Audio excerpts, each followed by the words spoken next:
Good evening and welcome to Admin Chat. We're so delighted that you're joining us this evening, and I am particularly excited to be hosting this interview with Dinah Liversidge, who is a dear friend and somebody that I have known now since I was 11 years old. But Dinah is an international speaker, she's a mentor, she runs No Box Thinking, and she's also a celebrant. So there's quite a lot to talk about. But mainly what we're going to be talking about is how she is taking the world by storm by trying to get people to think in a very different way. And she has an enormous, extraordinary story about triumph over adversity, which I think you're going to find hugely inspiring. So thank you, Dinah, for joining us today. Well, thank you, Lucy. What an absolute joy to have a really good reason to sit and have a chat with you.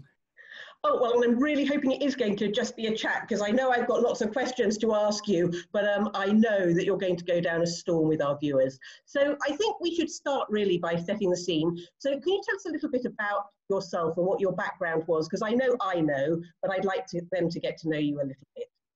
Yes, sure. Well, as you said, we've known each other, we don't have to admit how many years that is, but since we were at school together. And I guess, really, to give people a very short introduction to me, we started with our paths together back in those days at Godolphin and Latimer, and then we went off on very different journeys, and the wonderful thing is that our paths sort of naturally came back together. My career started in admin. It started actually for Mercury Communications. That's going to show my age to a lot of people. Where I used to help the head of what was then called personnel, or human resources as it is now, to recruit telex engineers. Could I age myself any more in one description, Lucy? I don't think so. So it's fair to say I've seen a lot of technology changes over my time. And in fact, in my first role as an administrator, I had an electric typewriter on my desk. So that's how much it's changed since I first started. I didn't have any computer or typewriter or anything. I can remember working at the local paper and literally having to cut out pictures to stick into advertisements. So it really was true cut and paste. Wow, isn't that amazing? And yes, it's been an incredible journey. I've been I always say I've been so lucky in my life. It's astonishing.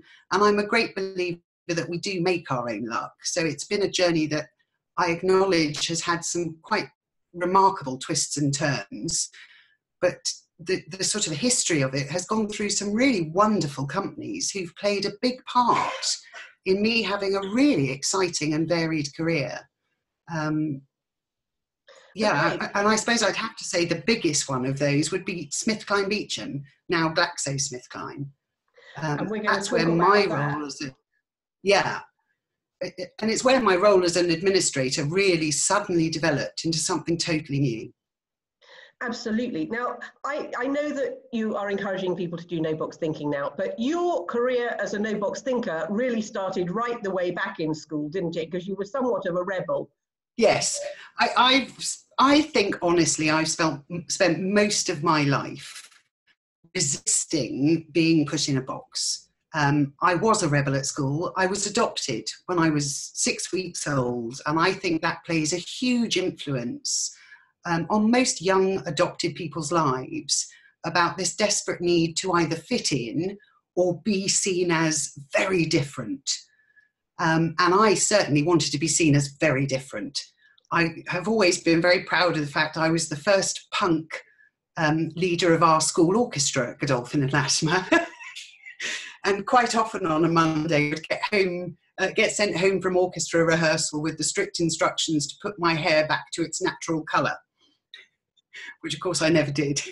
But I think even then I was saying, don't put me in a box. I'm not going to be what you expect me to be, or what you're telling me my outcome has to be because of a set of circumstances. So as you know, at school, I had lots of problems with my health. Yes. And because they were happening while I was a teenager, I think it was challenging for me, but also for the people around me, to see, was this a box that they were all determined to label it. I remember one doctor saying, this young woman dislocates far more in maths than she does in English. Clearly, she's doing it on purpose. And of course, nowadays, a doctor would look at that and say, now, isn't that interesting? In a deeply stressful environment, Dinah's dislocations increase. But this is the 1970s we're talking about. And so they didn't know what they were looking at. And it wasn't until I was 16, and in fact, in my last year at Godolphin, that I got the diagnosis that I have something called Ehlers-Danlos syndrome, which means my connective tissues are way too stretchy. And if you think a long way beyond double jointed, to the point that I could stand up and my knees would pop out for no reason at all. That's how it affected me in those years. And it impacted me a lot throughout my life. Having our daughter was a quite marathon task, because my womb decided it didn't really want a baby. And so for the whole of my pregnancy, it was gradually tearing. And I spent most of my pregnancy in hospital on my back with my amazing husband, going backwards and forwards to various takeaway outfits to feed me. And we shall come on to both John and Hannah later, because I know, you know, both of them have been an enormous strength to you throughout your life. But what I wanted to talk to you about now is the next kind of stage, because you went from being an assistant to at Mercury to Glaxo, then you had an absolutely horrific car accident, didn't you? Yeah, I had one of those moments that I suppose all of us in life have defining moments, don't we? Sometimes they're hugely positive and it's obvious. Sometimes they're incredibly challenging and difficult. And it's not until many years have passed that we realise they were hugely positive, or at least what came out of them was. And yes, when I was only 26, I had an accident out with a client at lunchtime, which ended up with us being told I wouldn't walk again. And it was a pivotal moment for me, because John, who, as you said, is an absolute rock in my life, just refused to accept that outcome. That was not going to be our truth. And when somebody who believes in you and trusts you and loves you has total conviction that you can jump out of that box as well, then of course you do. Yes, but 12 years in a wheelchair is a huge amount of time. Yeah, it was almost 12 years. Yes, and especially when the two of you are so young. Yes, and also, of course, Hannah was so very young. Hannah was 3, our daughter. And I think that was one of the driving factors in me carrying on the way I did. I remember John saying to me, I suppose you have a chance to show her that a woman can do anything. Yes. And the way he said it, I knew he meant, I know you can. Now it's time to prove it to her. And in fact, one of my proudest achievements as a mum, I think, was recently when Hannah said, just very offhand remark in a conversation, well, of course, Dad is the greatest feminist I know. And I said, well, that's wonderful. Why do you say that? Where does that come from?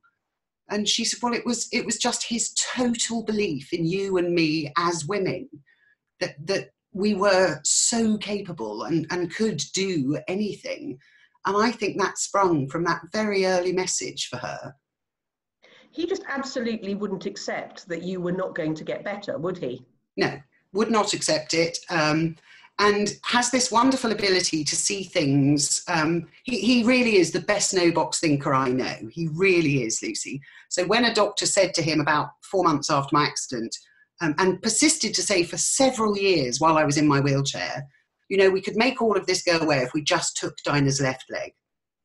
And that's literally what they say. If we just took her leg, like, oh, we'll just take her leg. It's not a big deal at all. What's the fuss about? And John was the one who just persisted in saying, no, this is nonsense. You've got to find a different way.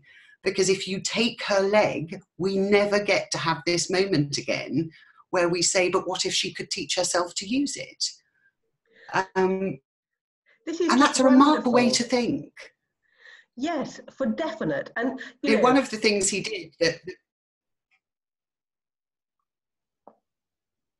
Go on. That I just think is quite remarkable.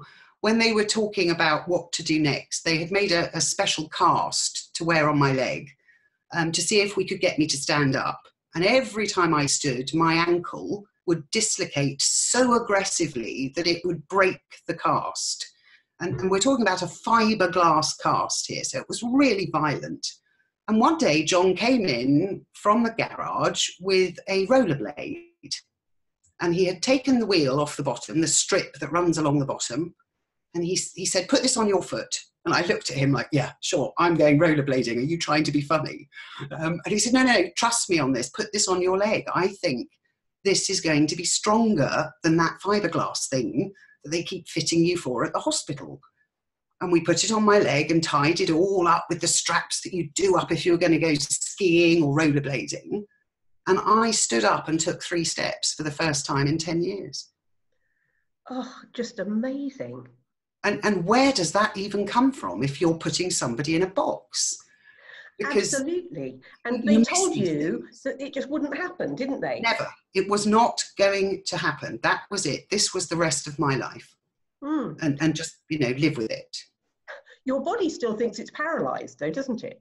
Yes. Yeah. Part of my left-hand side, I was, again, you see these things that happen to us that later on you realize how fortunate they were. So the year we took our O-levels, that, again, another ageism, because of course they're GCSEs now. But so 16 years old, I spent 6 months of that year in hospital, in the Royal Orthopaedic Hospital in Stanmore.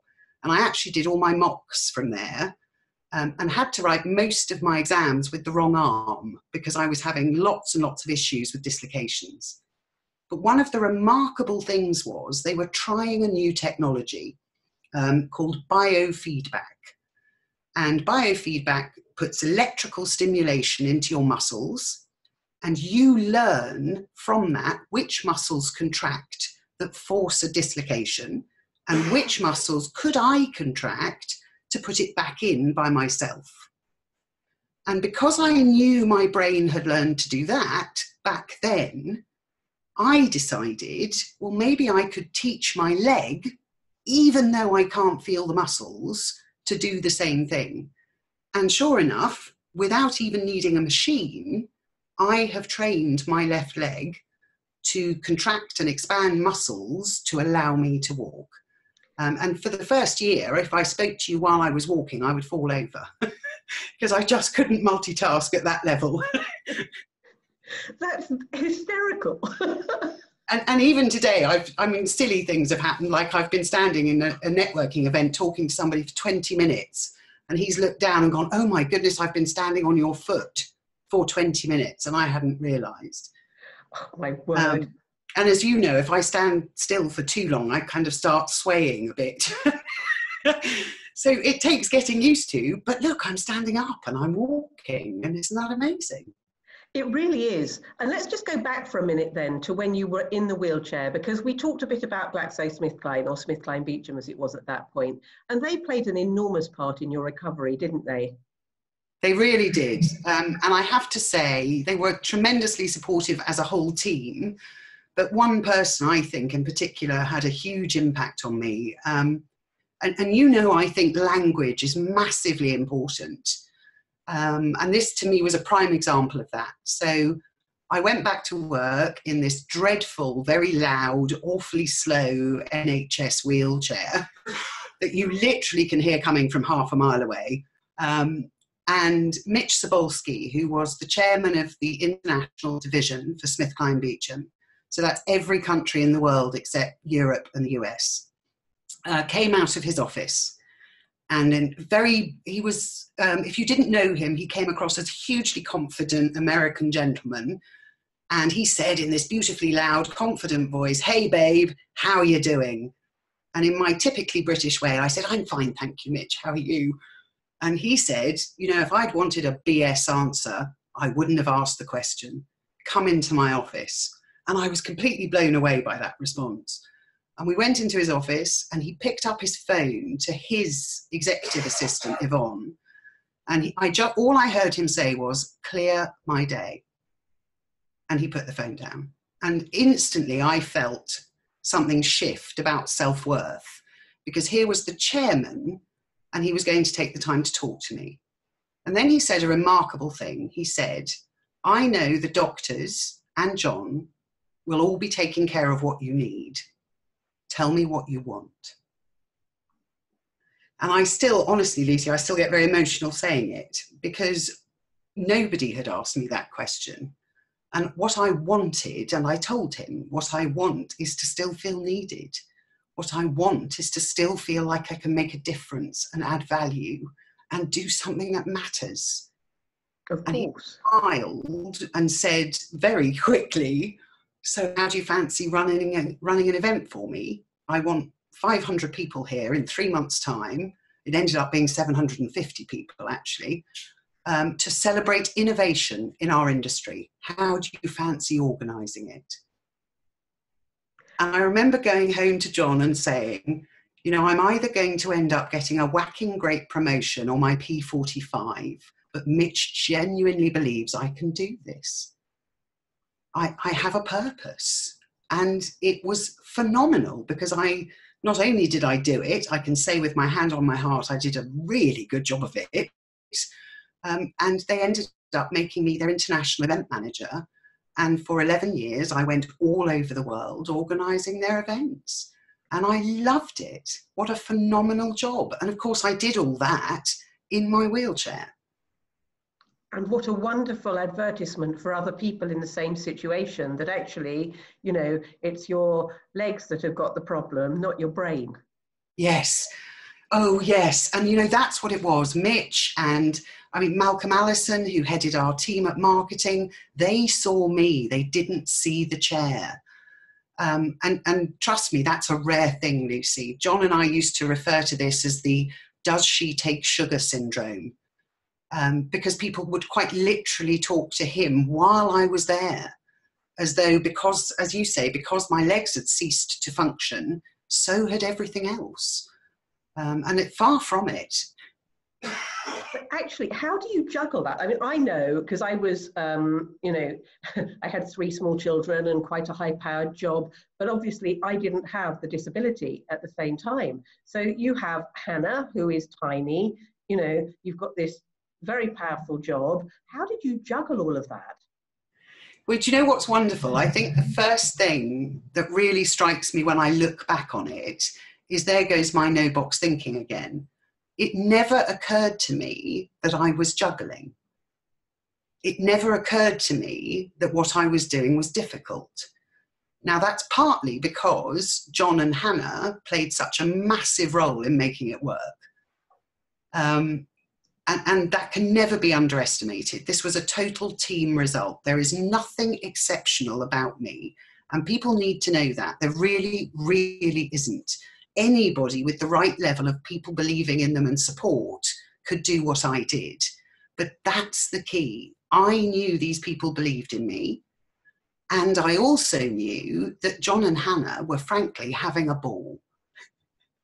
Because I would disappear and come home and say things like, so Hannah, what did you do while I was away? And she'd say, well, clearly I'm not going to tell you about all the takeaways, Mummy.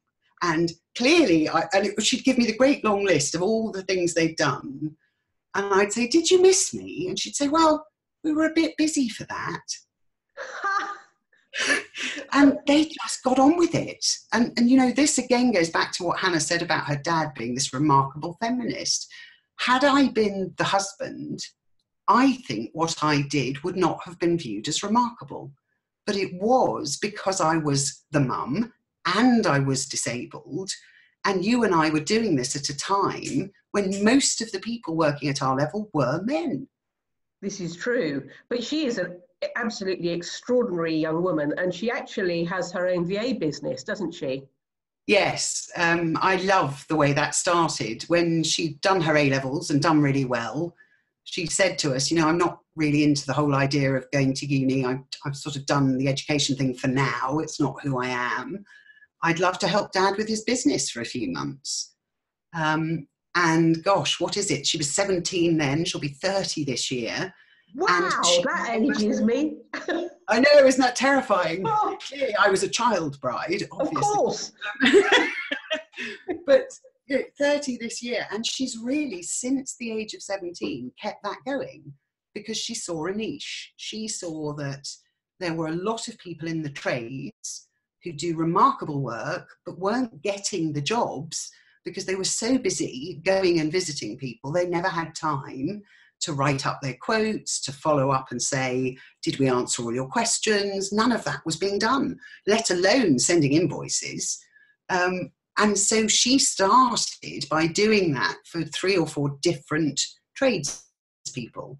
And since then, I mean, it's completely taken off. And she now does it for, you know, from professions, from hotels to interior designers to athletes. So it's a wonderful, and I love it because I get to write for a couple of her clients. So I get to work with Hannah one morning a week. Oh, how wonderful. And she changes her hair nearly as often as you did. Yes, yeah, absolutely. All the shades of the rainbow. Yes, sometimes all at once. Absolutely. Now, you started, as we said, as an assistant, and you seem to have kind of come full circle because you've been doing all sorts of speaking for me all over the world the last couple of years. And I know that you particularly love this profession. Tell me what it is that you feel really connects you to this community. I love that you asked me that, Lucy, because to me, this is a really simple, straightforward connection. The community that I've been lucky enough to reconnect with is a community of people who care and who want to help others. And it is at the absolute core of everything about them, not just their jobs. They are a community of givers, of carers, and I mean carers on every level. So they care for others, but they also care about others. And that is a quality that, frankly, all of us could benefit enormously from at the moment. And I find that hugely inspiring. There was an example I can give you, and I won't breach any confidences by saying who, but at one of your events, one of the attendees had been staying in an Airbnb and had a really unpleasant experience, unfortunately. Very rare thing, but they had felt quite uncomfortable and a bit threatened by somebody outside the property. And when they arrived at conference in the morning, they were clearly a bit flustered. And they walked towards a group of us that were chatting and laughing and joking. And within 2 minutes, that group had formed a circle around this person. They were listening. They were offering support. There were gentle holdings of hands, that gentle brush on the back of your back that says, I hear you, I'm here for you. And she went from looking distressed and flustered to feeling safe and calm. And on top of all of that, your wonderful executive assistant, Matt, heard about what had happened and found her a room without any fuss at all at the hotel so that she wouldn't have to return to an uncomfortable space. For me, that totally sums up why I love working with this group of people. Oh, that's such a wonderful answer, Dinah. Thank you very much indeed. Thank you. So you must have seen a whole heap of changes because you were talking earlier on in the interview about telex machines and all that sort of things. What do you think are the most important developments within the profession? Do you know, I think the most important development has been attitude. And I think that's from both sides. So I think EAs, PAs, secretaries, assistants, administrative professionals, whatever labels have been adapted in their countries that they are now using, they have understood. There is an attitude shift that says, I am not just here to assist. I make a difference. I share a burden. I often mentor and guide and support my executive. We are a partnership. And that's a massive shift in the last 10 years. And then if you look from the other side, and that wonderful Forbes interview that you, I know, were involved in, that Bonnie was involved in, there have been real shifts from the executives in their attitude who've come out and said, hold on a moment, you're not this reactive person who I can throw stuff at. you're a partner. You're someone who sees the bigger picture that I often don't see. You hear the nuances. You know what's really going on in my team in a way that's invaluable to how I run this business. And I think that, to me, that's the biggest shift, and it's the most exciting thing. And I know you're doing a huge amount of work at places like World Summit to get a bit more cohesion of that across the world.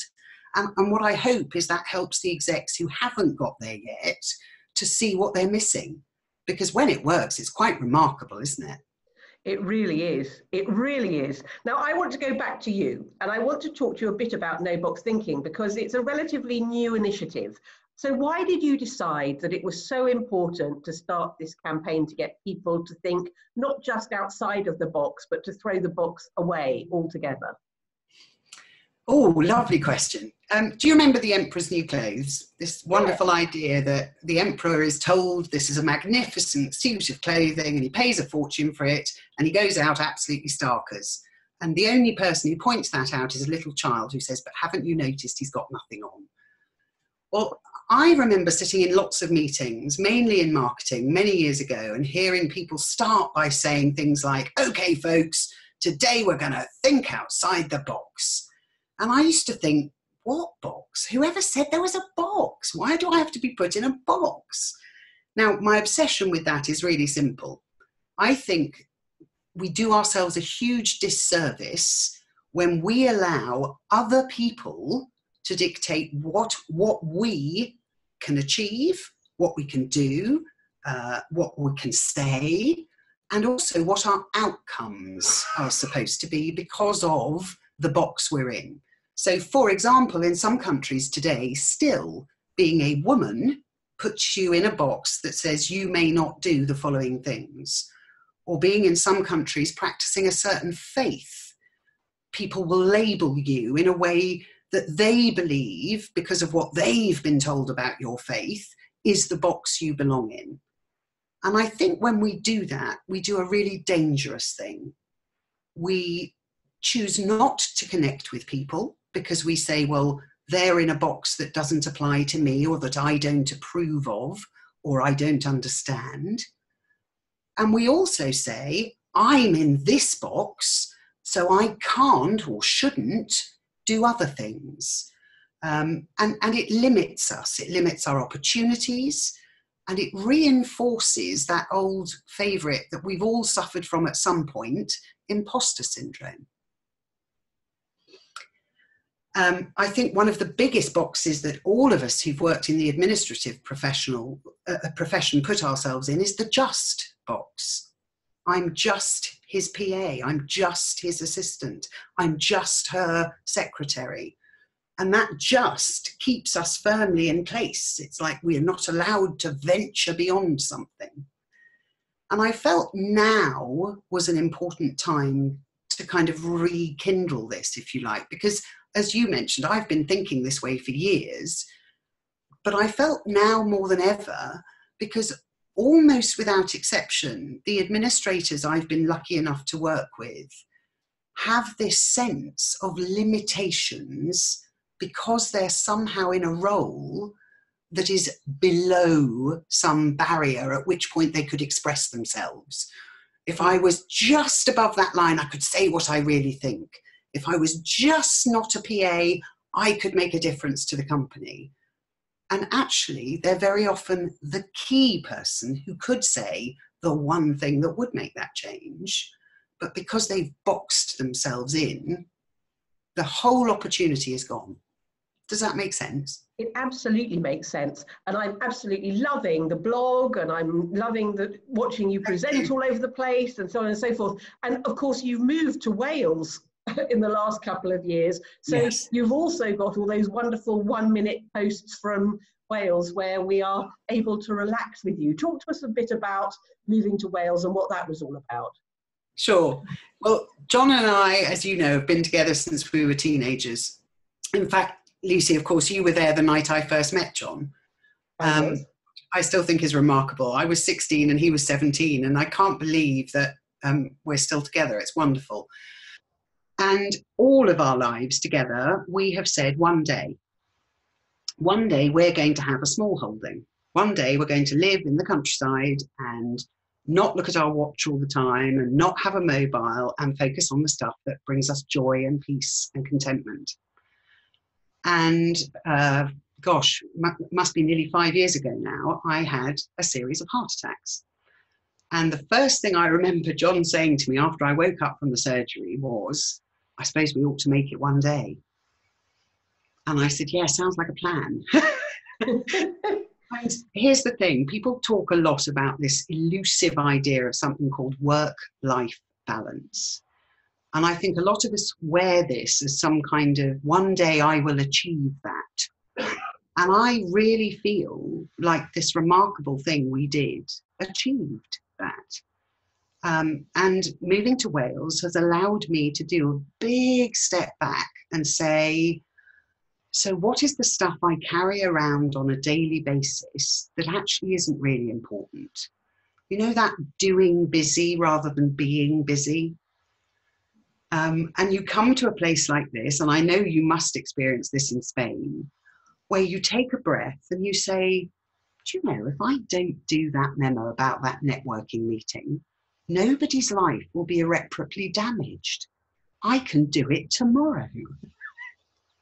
When I was first working for myself, which was when I left SmithKline at the time of the merger, they took me on as a consultant for 3 years to do exactly the same job, but pay me a silly amount of money. That's all it really means to be a consultant. And I used to look at the crazy number of hours I worked. I mean, just ridiculous number of hours I worked in a week.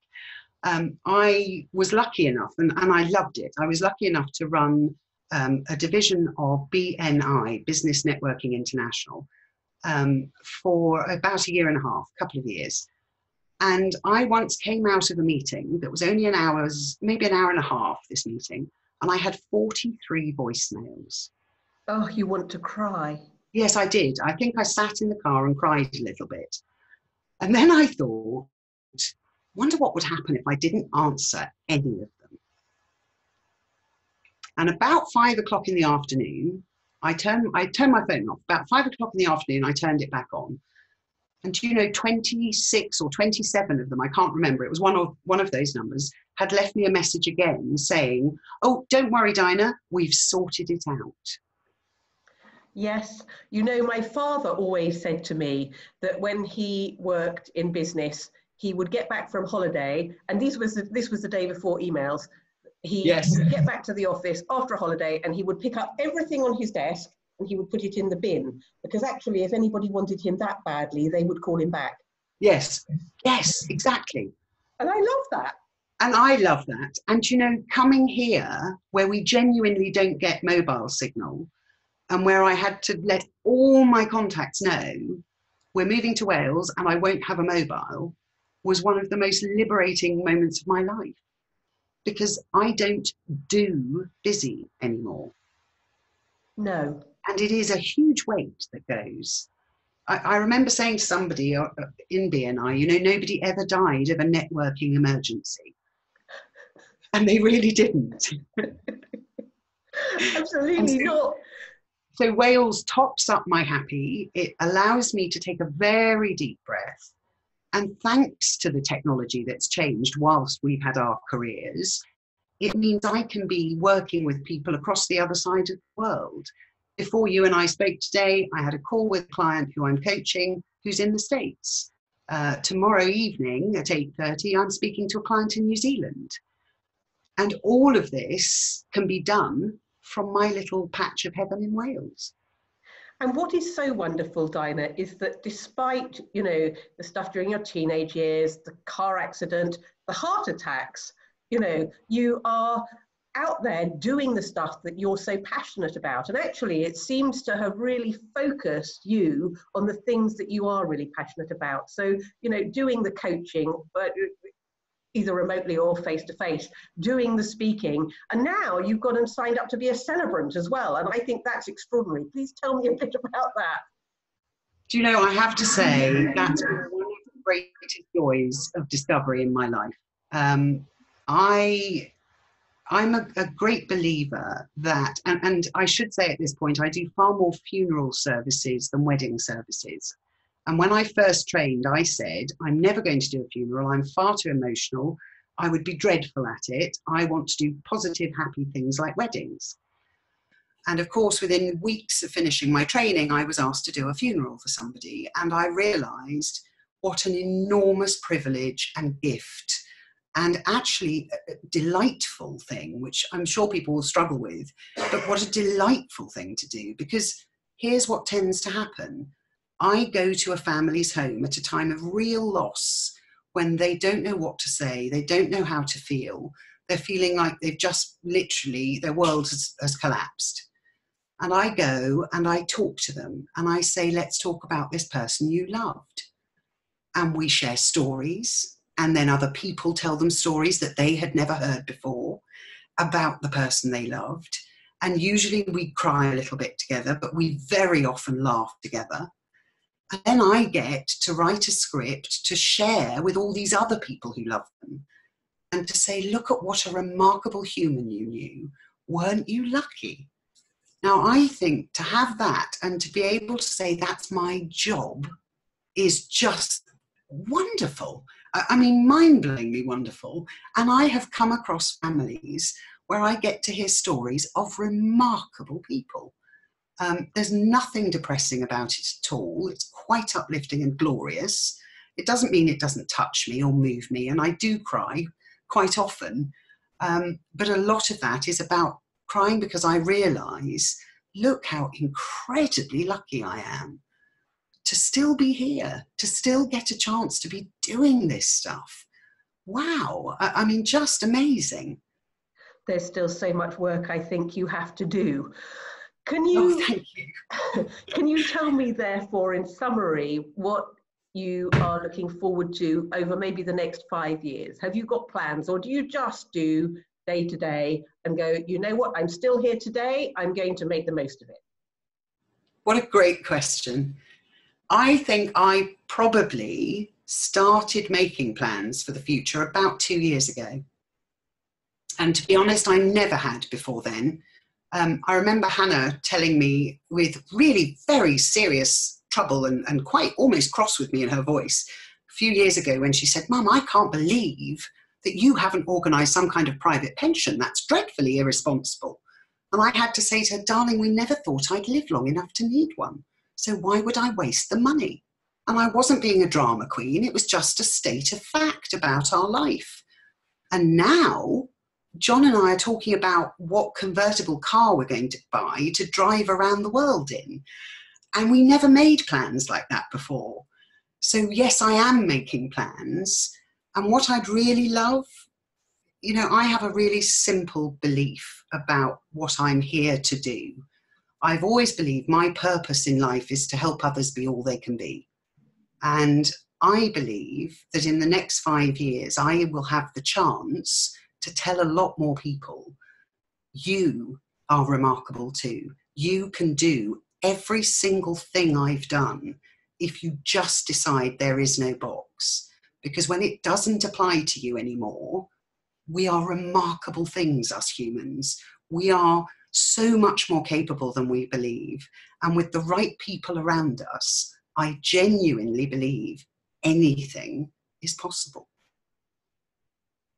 Dinah, it has been an absolute joy, and I'm so pleased you're back in my life. Thank you very much indeed. Thank you, Lucy.